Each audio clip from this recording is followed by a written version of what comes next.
Law number 23, अपनी शक्तियों को केंद्रित करें।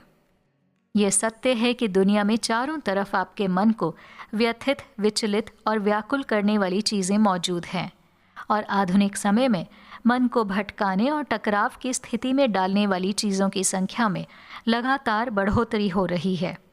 इसका समाधान यही है कि आप अपने भीतर जाकर अपने विचारों और कर्मों पर अपना ध्यान केंद्रित करें। ऐसा करने से आप अपने लक्ष्य की ओर बढ़ने के लिए अपनी सारी शक्ति को एक जगह पर केंद्रित कर सकते हैं। जब आप पूरी तरीके से एकाग्रचित्त होकर अपने उद्देश्य के लिए काम करते हैं तो आपके सफल होने की संभावना उल्लेखनीय रूप से बढ़ जाती है। नेपोलियन को अपने जीवन में सफलता इसीलिए हासिल हुई क्योंकि उसने हमेशा अपनी शक्तियों को केंद्रित करके दुश्मन के सबसे कमज़ोर हिस्से पर वार किया। नेपोलियन की इच्छा शक्ति और उसका दिमाग भी इस राजनीति पर काम करता था।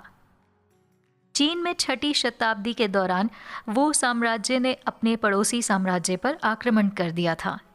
वो साम्राज्य के पास ये युद्ध जीतकर चीन में सबसे शक्तिशाली साम्राज्य बनने का मौका था।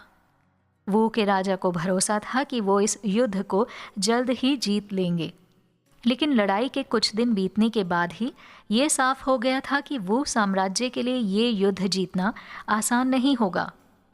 वो के साम्राज्य को जब एक मोर्चे पर जीत हासिल होती तो उसी दौरान किसी दूसरे मोर्चे पर उन्हें हार का सामना करना पड़ता।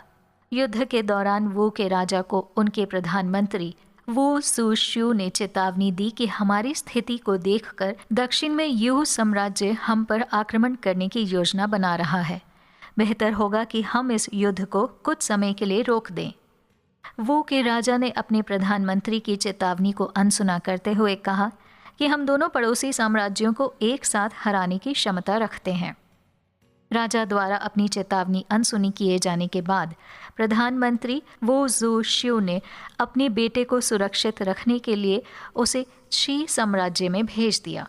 वो स्यू के इस कदम को राजा ने अपने युद्ध प्रयासों का अपमान और सेना पर अविश्वास का प्रतीक मानते हुए उसे आत्महत्या करने का आदेश दे दिया। वो स्यू अपने राजा की आज्ञा का पालन करते हुए अपने सीने में छुरा मारकर आत्महत्या करने से पहले कहा, महाराज, मेरे मरने के बाद मेरी आंखें निकालकर वो साम्राज्य के दरवाज़ों पर लगवा देना ताकि मैं यू साम्राज्य की जीत को देख सकूं। वो स्यू की मौत के कुछ दिनों बाद उसकी भविष्यवाणी के अनुसार यू साम्राज्य ने वो साम्राज्य पर आक्रमण कर विजय हासिल कर ली। वो के राजा की सेनाएं अलग अलग मोर्चों पर युद्ध नहीं कर सकीं और विरोधियों के सामने घुटने टेक दिए। वो के राजा ने अपने फैसले पर लज्जित होकर खुद आत्महत्या कर ली।